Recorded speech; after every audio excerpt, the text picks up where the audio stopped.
पेठ सांगली महामार्गावर शहर आणि दाट वस्ती असलेल्या भागात रंबलर आणि स्पीड गन बसवा. राष्ट्रवादी काँग्रेस पार्टी शरदचंद्र पवार पक्षाचे ज्येष्ठ नेते जयंतराव पाटील यांची विधानसभेत मागणी. पेठ सांगली महामार्गावर शहरे आणि दाट वस्ती असलेल्या भागात रंबलर आणि स्पीड गन बसवण्यात यावी अशी मागणी राष्ट्रवादी काँग्रेस पार्टी शरदचंद्र पवार पक्षाचे ज्येष्ठ नेते जयंतराव पाटील यांनी आज विधानसभेत केली.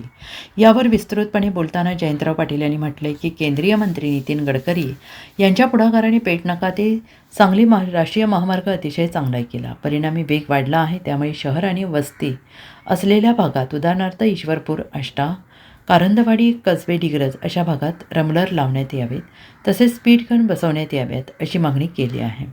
जयंतराव पाटील म्हटलं की मी मुख्यमंत्र्यांना याबाबतचे पत्र दिले आहे. दरम्यान यावर परिवहन मंत्री प्रताप सरनाईक यांनी या विषयावर सकारात्मक प्रतिसाद देत येत्या काळात त्याबाबत निर्णय घेतला जाईल असं आश्वासन दिलं आहे.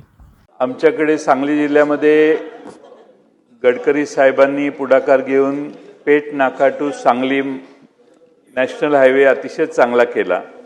परिणाम हा झाला की स्पीड वाढला आहे. त्यामुळं मी माननीय मुख्यमंत्री महोदयांनी आपल्यालाही पत्र पाठवलेलं आहे की आपण या रस्त्यावर जिथं पॉप्युलेशन आहे, ईश्वरपूर शहर आहे, आष्टा शहर आहे किंवा कारंदवाडी आहे, कसबे, डिग्रज आहे, या मोठ्या शहरात गावांच्या तिथं रंबलर लावणे आणि ते स्पीड गन्स लावणे, ज्याच्याकरून स्पीडच्या मर्यादा येतील. सरकारचे उत्पन्न वाढू नये, पण वाढलं त्यातनं तर काय हरकत नाही.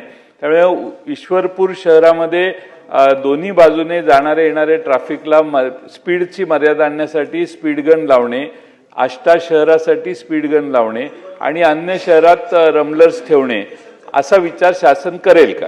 या सभागृहातील ज्येष्ठ सदस्य आदरणीय जयंत पाटील साहेब यांनी या संदर्भात मला पत्रही दिलं होतं आणि त्या संदर्भात कार्यवाही चालू आहे. अध्यक्ष महोदय, केंद्र शासन आणि राज्य शासनाच्या माध्यमातून रोड सेफ्टीसाठी करोडो रुपयाचा निधी हा राज्य शासनाकडे येत असतो आणि फक्त सांगली जिल्हाच नव्हे किंवा तुमचा मतदारसंघच नव्हे तर महाराष्ट्रामध्ये सर्व ठिकाणी जे तुम्ही म्हणालात तरी रिफ्लेक्टर किंवा ॲरोज अशा पद्धतीनं अपघात होणार नाहीत आणि यू टर्न किंवा स्ट्रेट अशा पद्धतीनं जे काही उपाययोजना करायच्या आहेत आरटीओच्या माध्यमातून त्या सगळ्या उपाययोजना करण्याच्या संदर्भात एक आराखडा आम्ही तयार करतोय. तुम्ही दिलेल्या पत्रानुसार आणि अन्य काही सदस्यांनी सुद्धा सुचवलेले आहेत त्यानुसार एक आराखडा आपण महाराष्ट्रासाठी तयार करतोय. तो फक्त आराखडा नॅशनल हायवे किंवा PWD किंवा MSRTCच्या रस्त्यावर नाही, इव्हन महापालिका क्षेत्रातील जे रस्ते आहेत त्या विषयावर त्या ठिकाणी सुद्धा तो आराखडा कसा त्याची अंमलबजावणी करण्यात येईल याची आम्ही उपाययोजना करतोय आणि त्यानुसार कार्यवाही करण्यात येईल. नाही, ताबडतोब झाला अंतिम टप्प्यात आहे आणि मला असं वाटतं की ह्याच वर्षामध्ये त्या आराखड्याला मान्यता मिळून आम्ही इम्प्लिमेंट सुद्धा करू.